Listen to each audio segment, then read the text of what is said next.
आप देख रहे हैं न्यूज़ ऑफ इंडिया 2। इस वक्त हम मौजूद हैं देश की राजधानी दिल्ली तुगलकाबाद में। मुख्य कार्यालय पर अंबेडकर समाज के राष्ट्रीय अध्यक्ष श्री तेज सिंह जी हमारे साथ हैं। आप देख रहे हैं कि तमाम सोशल मीडिया और मीडिया के अंदर तुगलकाबाद का एक अहम मुद्दा जो है पूरे देश के अंदर गरमाया हुआ है, जिसमें आप देख रहे हैं कि हज़ारों परिवारों को जो है घर से बेघर किया जा रहा है। उसी के विषय में चर्चा करेंगे क्योंकि यहाँ के स्थानीय निवासी भी हैं और कस्टम में एक बड़े अधिकारी भी रहे हैं, काफ़ी राजनीतिक तजर्बात हैं। यहाँ के इलाके के विषय में, उन लोगों के विषय में पार्टी का और उनके अध्यक्ष का क्या सोचना है, क्या कहना है, वो हम आप तक पहुँचाने की कोशिश करते हैं। बहुत बहुत स्वागत है आपका न्यूज़ ऑफ इंडिया। बहुत बहुत शुक्रिया।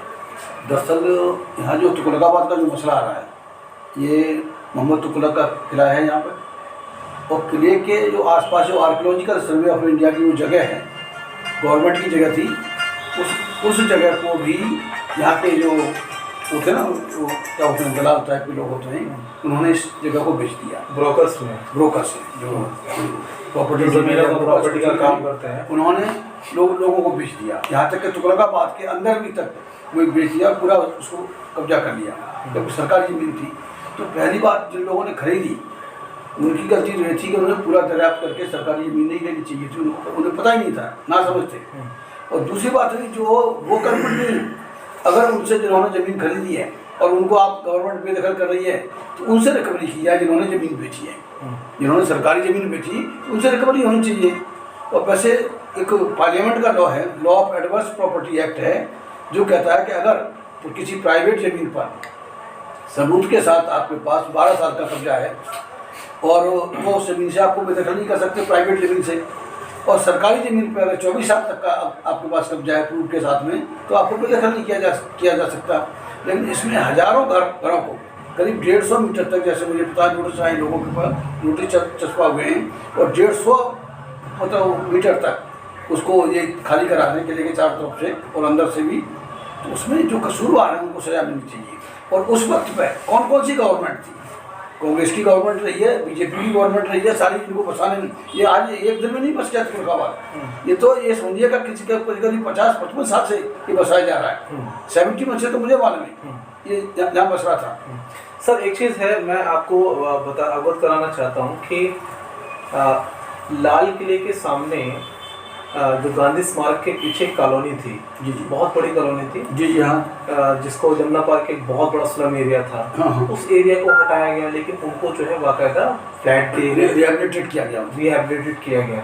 और इसी तरह के और भी सैकड़ों कॉलोनियाँ, लेकिन यहाँ पर अभी तक कोई सूत्रों से जानकारी नहीं है, कोई कहीं पर कोई जानकारी नहीं है कि इस तरह से कोई इनके लिए योजना बनाई जा रही हो राज्य सरकार के द्वारा या केंद्र सरकार के द्वारा। इसके विषय में जो स्लम में एनक्रोचमेंट था, गवर्नमेंट ने, कोई भी गवर्नमेंट नहीं, लगभग हर जगह उनको रिहेबिलिटेट किया है, मकान दिए, छोटे बड़े हर तरह के मकान दिए। यहाँ भी इनको रिहेबिलिटेट, उनको उजाड़ने से पहले, वो भी इतनी ठंड में, जो यहाँ कई बार वहाँ से 4 डिग्री 5 डिग्री टेम्परेचर जा रहा है, उसमें उन लोगों को, गरीब लोगों को उजाड़ने में, तो उससे पहले गवर्नमेंट को सोचना चाहिए। गवर्नमेंट भी जिम्मेदार है कि गवर्नमेंट की आंखों तले ये यहाँ की राजधानी है, और राजधानी में सरकार की नाक के नीचे अगर सरकारी ज़मीन बेची जा रही है तो जिम्मेदार खरीदने वाला कम है, ये बेचने वाला ज़्यादा है। चाहे उसको किसी ब्रोकर ने बेचा हो, लेकिन जो बगैर सरकारी अफसरों की मिली वगैरह से नहीं, जो MCD है, DDA है, दूसरी जो इंस्टीट्यूट है, जो संस्थाएं गवर्नमेंट की, वो जिम्मेदार है कि अफसरों को नहीं पता था कि ये तुगलकाबाद बेचा जा रहा है, किले में लोग बस रहे हैं। ऐसा तो नहीं कि नहीं पता हो। और ये तकरीबन 50 साल तक ये सिलसिला चला है, खरीद फरोख्त का सिलसिला 50 साल तक चला है, और आज भी चल रहा है। वो बेचने वाले तो कोई मौजूदा सांसद, जो मौजूदा विधायक हैं, जिनकी क्या टिप्पणी है इस विषय पर, कोई मीडिया में निकल कर नहीं आ रहा है, कहने के लिए कोई जिम्मेदारी लेने के लिए तैयार नहीं, क्योंकि जहाँ तक मैं समझता हूँ कि अभी MCD के चुनाव हुए हैं, MCD के वोट भी दिए गए होंगे, विधानसभा के वोट भी दिए होंगे, उन लोगों ने वोट की राजनीति भी की गई होगी, लेकिन आज जब वो बेसहारा हो गए तो वो राजनेता कहाँ है? एक बड़ा सवाल है सर। देखिए, दरअसल कहीं न कहीं वो राजनेता इन्वॉल्व हैं। आज भी जो मकानों पर नाजायज कब्जे किए जाते हैं, इस तरह से हैं, वहाँ उनका गैंग काम कर रहा है, जो सो कॉल्ड राजनेता है, मैं कहूँगा। और आजकल वो बड़े बड़े नेता बन चुके हैं। तो ये जो यहाँ जो एनक्रोचमेंट की बात थी, तो सरकार में उस समय कौन अफसर थे, अगर वो रिटायर हो गए तो उनकी पेंशन से रिकवरी हो है, उनसे हो। इन बेघर लोगों को आज ये सुनिए, कोई भी मकान 15-20 लाख से कम का नहीं है, और 15-20 लाख मामूली रकम नहीं होती। गरीब आदमी किस तरह से चुकाता है, किस तरह से चुकाता है। तो ये सरकार क्या है, सरकार की बदमाशी देखिए। सरकार क्या करती है, डायरेक्ट एक्शन में देखिए भाई, कोर्ट का सहारा लेके। कोर्ट में उन्हीं के लोग बैठे, जो चाहे कानून मंत्रालय जो आप ऑर्डर लिख देगा वहीं पर, जो जैसा मुझे सुनने में आया है वहीं पर जज लोग मुहर लगा देते हैं। ये सुप्रीम कोर्ट का ऑर्डर बताया जा रहा है, सुप्रीम कोर्ट ऑर्डर से सरकार हरकत में आई है। लेकिन मुझे लगता है कि सरकार की वजह से ये सुप्रीम कोर्ट हरकत में आया। सरकार के इशारे पर सुप्रीम कोर्ट या जो भी कोर्ट है वो आपका ऐसा अनुमान, हरकत में, जैसा मुझे लगता है। आपका अनुमान है सर? जी जी। अच्छा सर, आप अपने कार्यकाल में बड़े चर्चित रहे हैं, सूत्रों से हमें जानकारी भी है कि आप जो है भ्रष्टाचारियों के खिलाफ आपने बहुत आंदोलन किए हैं। आज आप एक नेशनल पार्टी के राष्ट्रीय अध्यक्ष भी हैं जी। तो ऐसे समय में आपकी पार्टी क्या स्टेप लेगी उन गरीब लोगों के लिए? आप क्या स्टेप लेंगे? एक बड़ा सवाल।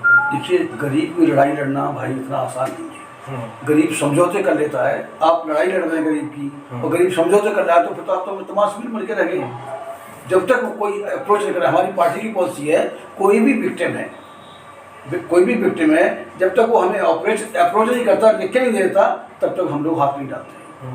तो सर अभी तक आपने इसके विषय में कोई योजना बनाई है कि आप योजना तो है, मिलेंगे या क्या करेंगे, या कोर्ट में आप पिटीशन डालेंगे? कोर्ट में करने से कुछ नहीं होगा, कोर्ट में जाने से कुछ नहीं होगा। कोर्ट तो उन्हीं का ही है, 99.9% उन्हीं के लोग बैठे। सुप्रीम कोर्ट से आदेश हो चुके हैं। देखिए, जब से जस्टिस लोया का मर्डर हुआ है तब से पूरी जुडिशरी डरी हुई है। वो गवर्नमेंट के खिलाफ एक भी ऑर्डर पास करने की किसी भी जज की, मैं नहीं समझता कि कोई हिम्मत है उसकी। लोया का जो मर्डर हुआ, जो पॉलिटिकल मर्डर था, सबको मालूम है। तो अभी बड़ी जबरदस्त सुप्रीम कोर्ट ने डांट लगाई ना, उनको स्टे भी दे दिया, उनको परमानेंट वहाँ 4,500 घर जोड़ रहे थे, वहाँ भी लाखों लोग बेघर हो रहे थे। ये तो लेकिन रेलवे को बहुत डांट लगाई और बाकायदा रेलवे को जो है बोला गया कि यथास्थित यहीं रहेंगे। यथास्थिति नहीं है अभी उसमें। जो यहाँ का हुआ अद्वानी वाला मामले की बात करते हैं, हाँ, उसमें क्या है, वो स्टे दिया है उन्होंने, स्टे ग्रांट किया है। मतलब 2 कदम पीछे हट गया, 4 कदम आगे करके बाहर। यही सुप्रीम कोर्ट फिर कहेगा नहीं गवर्नमेंट ठीक है, अब खाली करो। अभी जो जुनून एक बार पैदा हो जाता है लोगों में, वो बार नहीं पैदा होता एक मसले के लिए। सरकार को टाइम दिया है सुप्रीम कोर्ट ने कि व्यवस्था बना लो इनको खाली कराने की। वो व्यवस्था बनाए, कैसे करके सेट करें, क्या नहीं करें, वो सारी देखिए, वो एक ही कहानी है।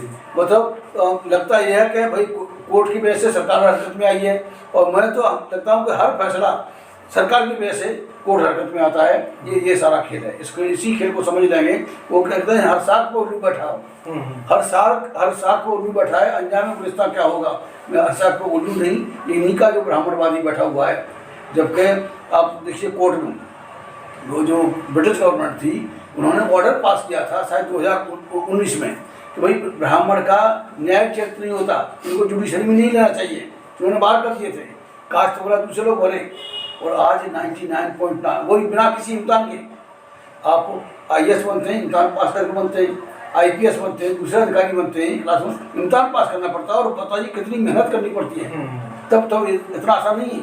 लेकिन इस गवर्नमेंट में जो जज बनता है वो एक का रिश्तेदार उसका है, कोलिजियम का क्या मतलब है? बिल्कुल सही है। एक उदाहरण देखा भी गया कि चुनाव आयोग अध्यक्ष जो है, हाँ, वो रातों रात रिटायरमेंट कराया जाता है, फिर रातों रात उसका राजसभा भेज देते हैं, किसी उसका चेयरमैन बना देते हैं किसी का भी। तो ये सारा खेल हो रहा है। और खेल क्या है, उसके लिए जिम्मेदार कौन है? यहाँ जो बात चलनी चाहिए, जो बात मानी चाहिए, मेजोरिटी की बात मानी चाहिए। क्योंकि आज डेमोक्रेसी है, जमहूरियत है देश में, और जमहूरियत में मेजोरिटी की बात चलनी चाहिए, मेजोरिटी की बात माननी चाहिए। लेकिन यहाँ तो माइक्रो माइनॉरिटी, माइन्यूस्कुल माइक्रो माइनॉरिटी, जो यहाँ से बड़े हिंदू है, जिसे ऊंची जात का हिंदू कहते हैं, दे आर जस्ट 10 to 12% और they are ruling this country, they are ruling country. उसके लिए वो कम, उनकी चालाकी कम, हमारी जो है नासमझी कहें, नाराजगी कहें, वो है कि हम लोग मुत्तहिद नहीं हो रहे हैं। और ये माइक्रो मानुष के मन मुट्ठी भर नहीं, चुटकी भर लोग ये इस देश के मालिक बने बैठे हैं, वो भी इस यहाँ के नहीं है। अभी जो उसका बयान आया, उसका ये मोहन भागवत का है, मुसलमानों के बारे में बड़ा अनर्गल बोलते, जैसे समझता है मोहन भागवत के बाप का देश है। ये मोहन भागवत किसी मोदी योगी अमित शाह के बाप की जागीर नहीं है। अच्छे आए राजा आए, चले चला, इन्होंने 50 साल हुकूमत की, वो भी मिट्टी में मिले, उन्हें भी जाना पड़ा। इनकी औकात नहीं है, कब तक क्या बदमाशी करेंगे। लेकिन बदमाशी कर रहे हैं EVM के जरिए। आप देखिए, करीब 1.25 साल किसानों का आंदोलन चला। अगर वोट की फिक्र होती, वोट से सरकार बनानी होती है इन्होंने, तो ये तो 4 दिन में सरकार झुक जाती है। ये किसी की नहीं सुनते, जो है वो मनमानी कर रहे हैं। और इसको कभी कोई कहेगा भाई गरीबों को उजाड़ रहे हैं, तो वही सरकार कहेगी हम नहीं उजाड़ रही, ये तो सुप्रीम कोर्ट का ऑर्डर है। और सुप्रीम कोर्ट ने ऐसे ही ऑर्डर दे दिया। वही सुप्रीम कोर्ट ने ऑर्डर देने से पहले इनको रिहेबिलिटेट करने का ऑर्डर देना चाहिए था। सुप्रीम कोर्ट तो पिछले 50 साल से कंटिन्यू थे ना, फिर सुप्रीम कोर्ट को आज ही क्यों दिखाई दे, ये भी एक बड़ी बात जी है। जी, बोला 50 साल से चला, सुप्रीम कोर्ट को नहीं दिखाई दिया, गवर्नमेंट की मशीनरी थी उसको नहीं दिखाई दिया। तो ये सारा वैसे सर्वेलेंस करते हैं, बराबर एमसीडी के दस्ते घूमते हैं। लेकिन 50 साल से तुगलकाबाद बच रहा है, तुगलकाबाद एक्सटेंशन बच रहा है, तुगलकाबाद गांव और पूरा किला पूरा कर लिया। और गवर्नमेंट को क्या योजना है सर वहाँ पे, क्या प्रोजेक्ट निकालने की, क्या इनके पास योजना है कि जिसकी वजह से उनको हटाया देखिए इनका योजना तो मुझे ये बताया। वैसे देखिए तो कानून है कि जो आर्कियोलॉजिकल सर्वे ऑफ इंडिया की जगह है, ये जो मतलब संरक्षित जगह है, ये जो उसका तुगलक का किला है, खंडर ही है लेकिन संरक्षित जगह है। उसके करीब 200 मीटर तक या 150 मीटर तक आप कोई निर्माण नहीं कर सकते, चाहे किसी के कब्जे में जमीन हो, कुछ भी हो। तो ये तो वहाँ तो कानूनी बात है। लेकिन जो कानून का जो अपराधी है, अपराधी को तो आप यानी कि हम असल मुजरिम के ऊपर बात कर रहे हैं कि असल मुजरिम को ना पकड़ के उन गरीब लोगों को जिन्होंने अपने पेट काट के खाना बनाया है, उनको जो है परेशान। तुगलकाबाद में कोई पैसे वाला नहीं रह रहा, कोई ज्यादा रईस नहीं रह रहा। ये गरीब आदमी किस तरह से जोड़ गांठ के वो कुछ पैसा करता है, कहीं से कर्ज लेता है, कहीं से लोन लेता है, वो उसने थोड़ा सा आशियाना बनाया, उसको उजाड़ रही है। इसलिए अब कुछ पर्सनल सवालों पर आते हैं जी, क्योंकि आप जो है एक ऐसी पार्टी के अध्यक्ष हैं, इसके विषय में हम अपने लाखों करोड़ों व्यूअर्स को अवगत कराना चाहेंगे कि हम आपको बता दें, आपको बड़ा अचरज होगा कि आज देश के अंदर सबको एक साथ लेकर चलने की बात करने वाले